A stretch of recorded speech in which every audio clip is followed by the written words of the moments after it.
법무부 평안의 윤종섭 변호사입니다. 이번 동영상에서는 준강간죄, 중강제추행죄 등 무죄 판결 사안을 살펴보도록 하겠습니다.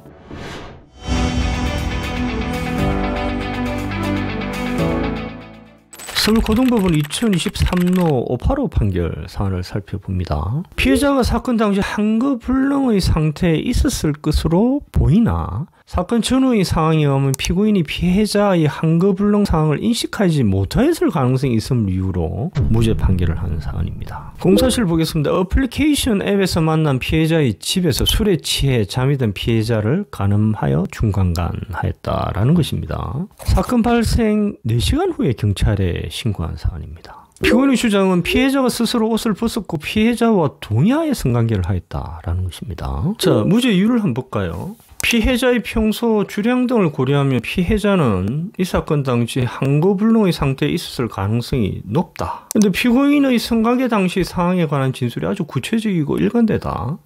술을 마시면서 키스를 하는 등 신체적 접촉이 있었고 피고인이 피해자로부터 트레이닝복 하의 및 반팔 티셔츠를 받아 옷을 갈아입은 사실, 피고인과 피해자가 한 침대에 함께 누워 잠든 사실, 성관계 후 피고인이 트레이닝복 등을 가지런히 개켜놓은 사실, 피고인이 가방에서 사용한 콘돔을 꺼내 피해자에게 보여준 사실 등을 고려하면 피고인은 피해자가 한거불능의 상태에 있었음을 인식하지 못하였을 가능성이 있다 는 이유로 무죄 판결을 했습니다. 다음으로 광주고등법원 2023로 396 판결 사안에 관해서 살펴보도록 하겠습니다. 사건 후 카톡 대화에서 피해자가 보인 반응 및 사건 후 피해자가 합의금을 요구한 사실 등을 고려해서 무죄 판결을 한 사안입니다. 사실은 모텔에서 지인인 피해자가 술에 취해 잠이 들자 가슴을 만지고 성기에 피고인이 손가락을 삽입해서 준유사 강간을 하였다라는 것입니다. 피고인의 주장은 피해자와 연인 관계에 있었으므로 준유사 강간 고의가 없었고 당시 피해자가 잠에서 껴있었다라는 것입니다. 무죄 이유를 볼까요? 사건 발생 전 피고인과 피해자 사이에 카카오톡 대화 내용에 의하면 피고인과 피해자는 이성적으로 호감을 가지고 있는 친밀한 관계로 보인다라는 것이고요.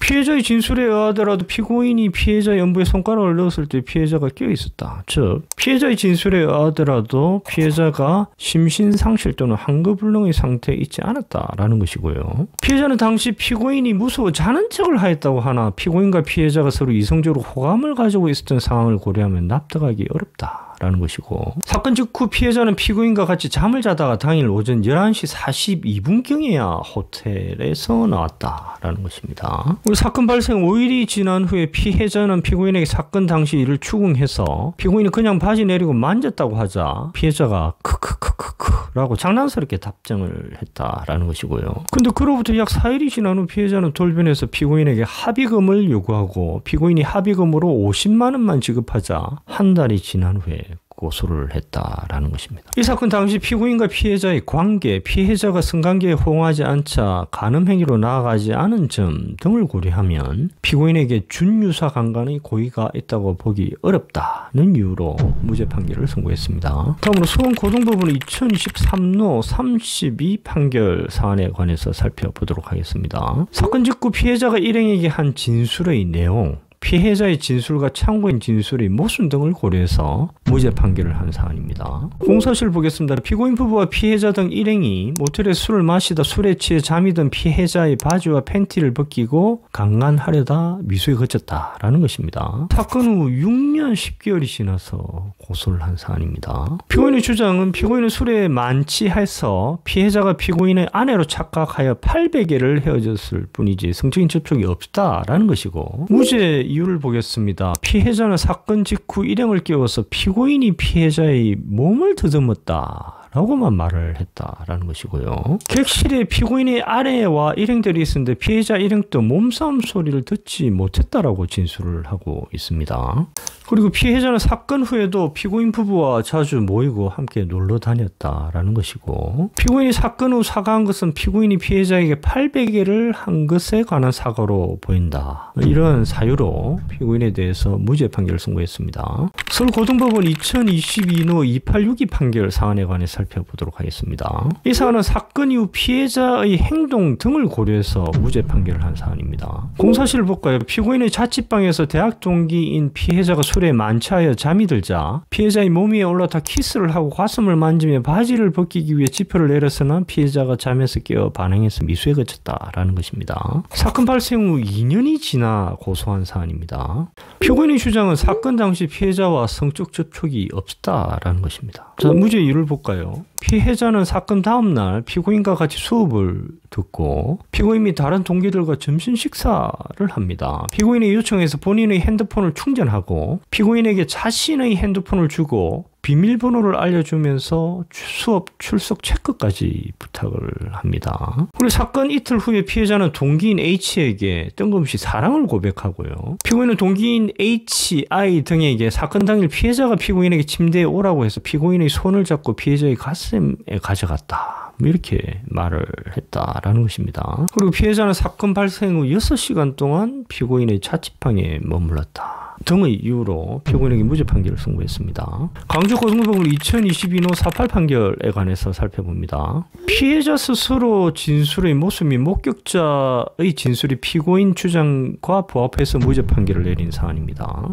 공사실은 피고인의 지인인 B 그리고 B의 여자친구 그리고 그 여자친구의 지인인 피해자가 술을 마시다 B와 그 여자친구가 밖으로 나가자 잠을 자고 있던 피해자를 간음하여 중간간하였다라는 것입니다. 무죄율을 볼까요? 피해자는 고소장에서 잠을 깨어보니 피고인이 제 겉옷을 벗기고 브래지어를 풀어서 만지고 있었다. 반항을 하니까 피고인이 위에 올라타서 양팔을 꽉 누르면서 강제로 입을 맞추고 강제로 팬티를 벗겨 강간하였다고 하였으나 경찰 진술에서는 잠을 자고 있는 상태에서 성기에 묵직한 무언가 들어갔다 나왔다 라면서 진술을 번복하고 있습니다. 피해자는 경찰 진술에서는 피해 당시의 상의와 브래지어는 이미 벗겨져 있었다고 진술했으나 검찰에서는 상의는 착용한 상태였다고 또 진술을 번복하고 있거든요. 피해자는 경찰 진술에서 피고인이 피해자에게 욕을 하였다고 하다가 검찰에서는 피고인이 욕을 하지 않았다고 하다가 법원에서는 피고인이 욕하였다고 또 진술을 번복합니다. 그러나 피고인이 일관되고도 완강하게 아무 일도 없었다고 주장하고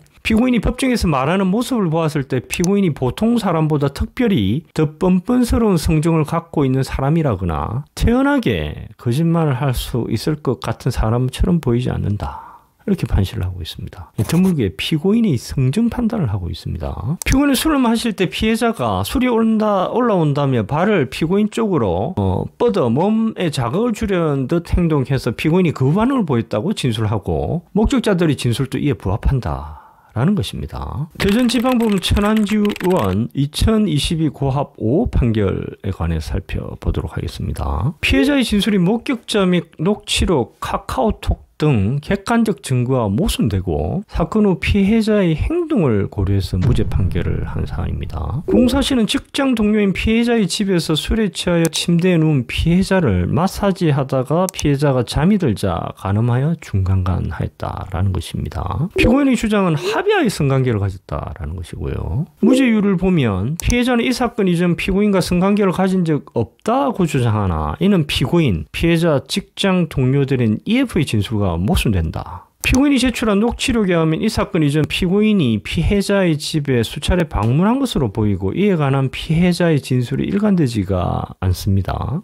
피해자는 피고인과 아침까지 있었던 적이 없다고 진술하나 이는 택시 이용 기록 및 카카오톡 대화 내용과도 모순이 되고요. 피해자는 사건 후 피고인에게 간음한 것보다는 진례 사정으로 인한 임신에 관해서 항의를 하였다는 것이고 이후 피해자가 성폭행에 관해서 항의하자 피고인이 이에 관해서 즉각 반박하지 않은 것은 피고인의 진례 사정으로 임신한 사실을 알게 되어 흥분한 피해자를 더 자극해서 상황을 악화시키는 것을 피하고자 한 것으로 보인다라는 것이고 그리고 피고인은 성관계 상황 및 성관계 도중 피해자와 나눈 대화에 관해서 구체적이고 일관되게 진술을 하고 있다. 라고 판시를 하면서 무죄 판결을 선고했습니다. 다음으로 대전고등법원 2021로 235 판결 사안에 관해서 살펴보도록 하겠습니다. 이 사안은 사건 당시 피고인과 피해자의 관계, 피해자 진술 스스로의 모습 및 사건 이후 피해자의 행태를 고려해서 무죄 판결을 한 사안입니다. 공사실은 피고인이 집에서 대학교 후배인 피해자 술을 마시다가 술에 취해 잠이 든 피해자를 간음해서 중간간했다라는 것이고요. 사건 후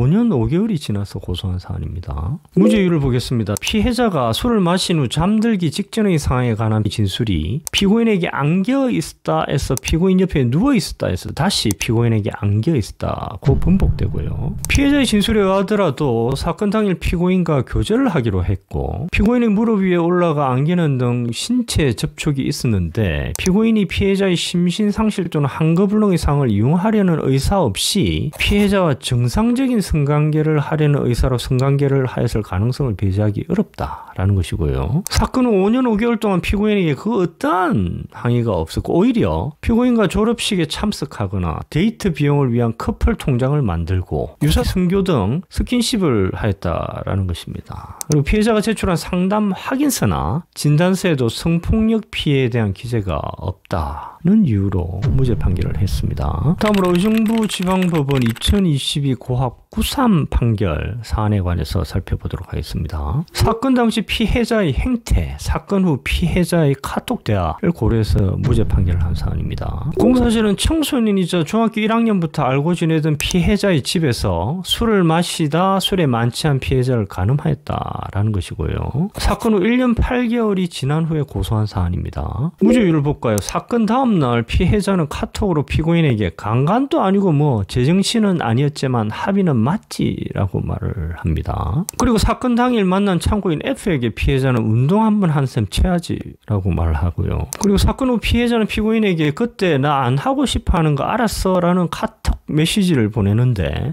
이 질문 자체가 피해자가 사건 당시 심신상실 또는 한거불능 상태에 있지 않았음을 보여주고 있다는 것이고요. 사건 후 피고인이 피해자에게 사과한 이유에 관해서 사귀지도 않은데 성관계를 하고 임신 가능성에 대해 불안함을 준 것이 미안했다고 진술을 하고 있는데 피해자와의 카톡 대화 내용도 이에 부합한다라는 것입니다. 사건 전 피해자는 피고인에게 콘돔을 사오라고 말하였고 피고인이 성관계 전 콘돔을 사러 편의점에 다녀왔으므로 피해자가 성관계를 원하지 않았으면 문을 열어주지 않았을 수도 있었음에도 피해자가 문을 열어주었다라는 것이고요. 피해자는 삽입이 아프고 행위가 괴로워서 벗어나려고 스스로 상위 체위로 바꾸었다 라고 주장을 하나 이 주장 자체가 술에 만취하여 몸을 움직일 수 없었다는 피해자의 주장과 모순이 된다는 것이고 사건 후 26일 동안 피해자는 피고인과 아무 일 없다는 듯이 일상적인 카톡 대화를 하였다라는 등의 이유로 무죄 판결을 선고하였습니다. 다음으로 서울고등법원 2021노 336 판결 사안에 관해서 살펴보도록 하겠습니다. 자, 이 사안은 원나잇 사안입니다.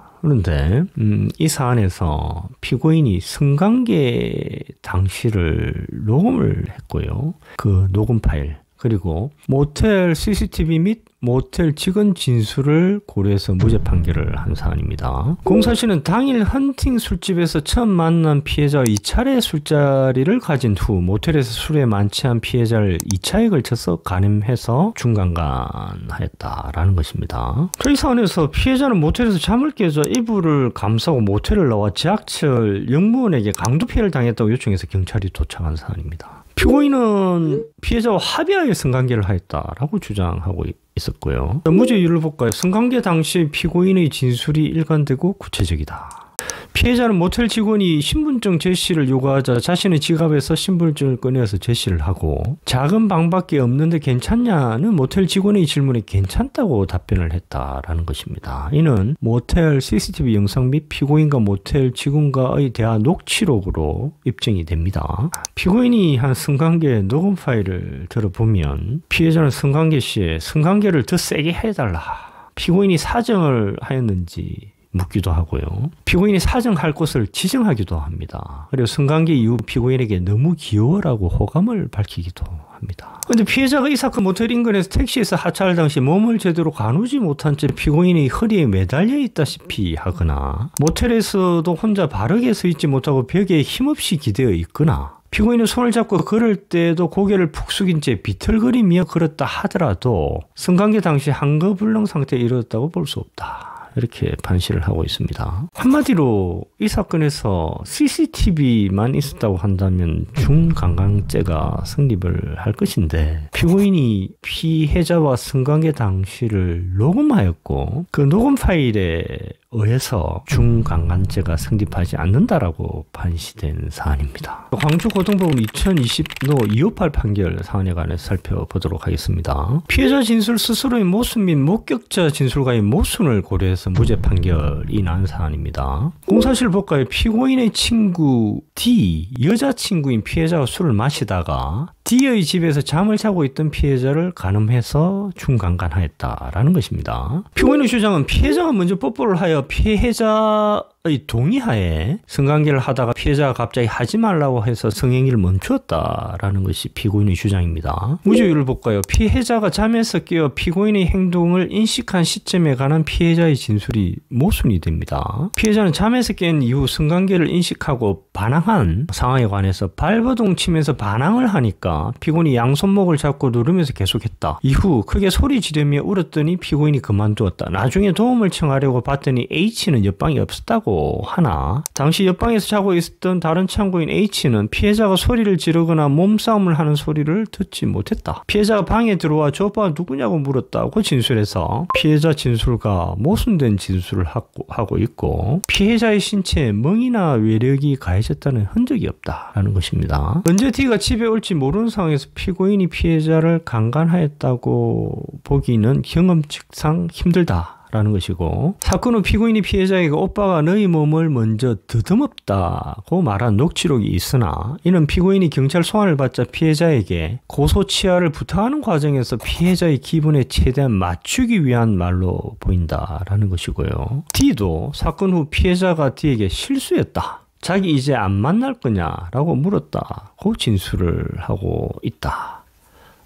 라고 판시를 하면서 피고인에게 무죄 판결을 선고했습니다. 부산고등법원 2020노 14 판결 사안에 관해서 살펴보도록 하겠습니다. 피해자 진술 스스로의 모습 및 피해자 진술 자체에 의하더라도 한거불능 상태에 있었다고 보기 어려운 사정을 고려해서 무죄 판결이 난 사안입니다. 공사실을 볼까요? 직장 동료인 피해자 등과 술자리를 가진 뒤 피해자의 집에서 술에 취해 잠이 든 피해자의 브래지어 속으로 손을 넣어 가슴을 만지고 엄부 안에 손가락을 넣어 유사 중강간을 했다라는 것입니다. 피고인의 주장은 피해자를 유사 강간한 사실 자체가 없다라는 것입니다. 피고인과 함께 택시를 타고 피해자의 집으로 와서 각자 씻은 다음 피고인에게 잘 때 입을 옷을 제공해주고 바닥에 이불을 깔고 잠이 든 사실로 보아 피해자가 술에 만취하여 한거불능의 상태였다고 보기 어렵다. 피해자가 잠에서 깨었을 때 목격한 사실에 관해서 피해자는 경찰에서 피해자의 음부 속에 손을 넣었다고 하다가 법정에서는 피해자의 몸 위에 올라타서 몸을 막 흔들었다. 진술이 번복이 되고 있고 피해자는 법정에서 경찰에서 진술이 잘못되었다고 증언을 하고 있습니다. 피해자가 사건 발생 후 3일이 지나 받은 진단서상 자궁 및 질출혈, 외음부 및 질의 칸디다 증 이 사건으로 발생하였다는 간접 증거로 보기 힘들다는 이유로 피고인에 대해서 무죄 판결을 선고했습니다. 울산지법 2020 고합 250 판결 사안에 관해서 살펴보도록 하겠습니다. 모텔 CCTV 및 피해자가 합의금 요구 후 피해자 사실혼 관계에 있는 수감자가 고소장 접수한 사정을 고려해서 무죄 판결을 한 사안입니다. 공사실은 피해자가 술을 마시다가 술에 취해 몸을 가누지 못하는 피해자를 근처 모텔로 데려가 간음하여 중강간하였다라는 것이고요. 무죄율을 보겠습니다. CCTV 영상에 의하면 피고인을 따라 모텔에 들어가는 피해자가 자연스럽게 걸어 들어가고 있다라는 것이고 둘 다 모텔방에 들어가 4시간을 잔 후 성관계를 했다라는 것이고 피해자는 단편적인 기억이 있다고 진술을 하고 있습니다. 성관계 후 피해자가 물을 달라고 하여 물을 주었고 아침에 일어나 식사하고 헤어졌고요.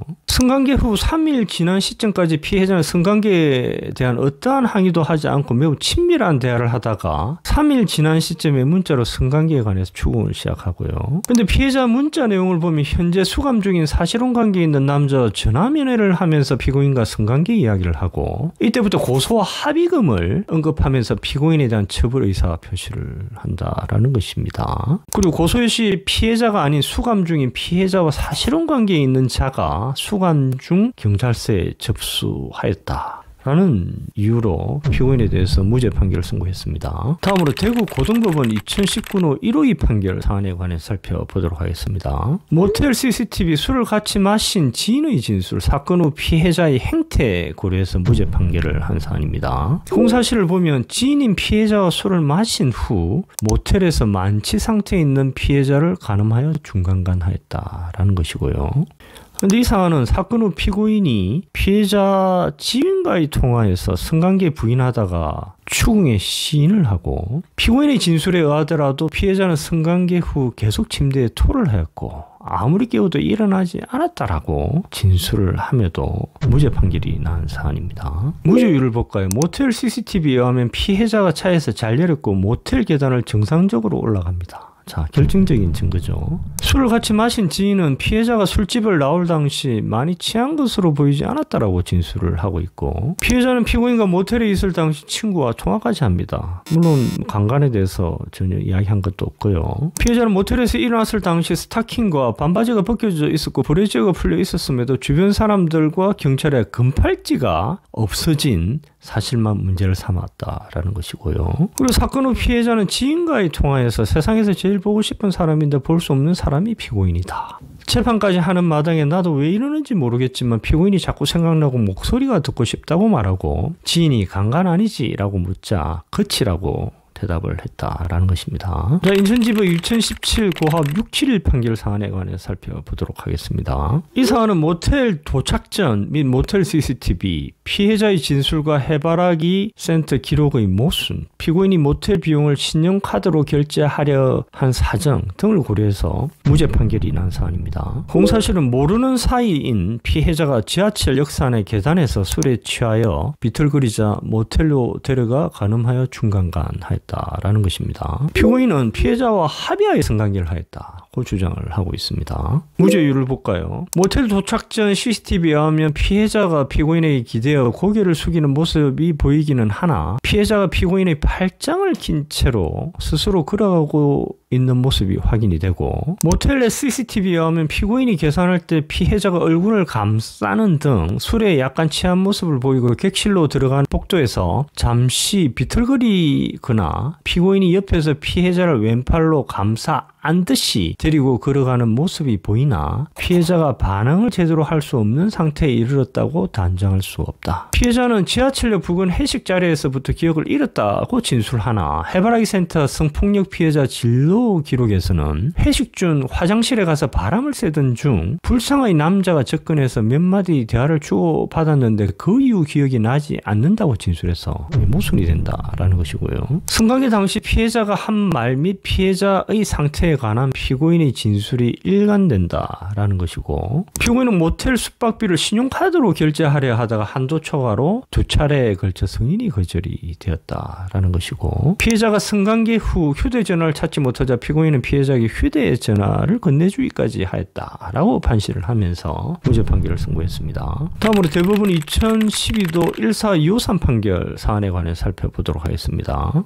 피해자의 진술에 의하더라도 사건 당시 피해자가 심신상실의 상태에 있지 않아 무죄 판결을 한 사안입니다. 피해자는 술을 마신 뒤 남자친구와 남자친구의 친구인 피고인과 같이 잠을 자던 중 남자가 자신을 꼭 껴안고 있는 것을 느끼고는 자신의 남자친구가 성관계를 하려고 하는 것인 줄 알고 친구가 옆에 있는데 아닌 것 같다며 거부하였으나 그 남자가 괜찮아 라고 아주 작게 속삭이자 그와 성관계를 가지게 되었다. 이렇게 진술을 하고 있습니다. 근데 피해자의 진술에 의하더라도 피해자는 이 사건 당시에 심신상실의 상태에 있었다고 보기 힘들죠. 왜냐하면 성관계 당시에 친구가 옆에 있는데 아닌 것 같다라고 이야기를 했지 않습니까? 근데 그 남자가 괜찮아 라고 아주 작게 속삭이니까 그와 성관계를 했다라고 진술을 하고 있지 않습니까? 그래서 피해자의 진술에 의하더라도 피해자는 심신상실의 상태에 있었다고 보기 어려우므로 중강간죄가 성립하지 않는다라고 판시를 하고 있는 것입니다. 자, 오늘 이 정도로 하겠습니다. 감사합니다.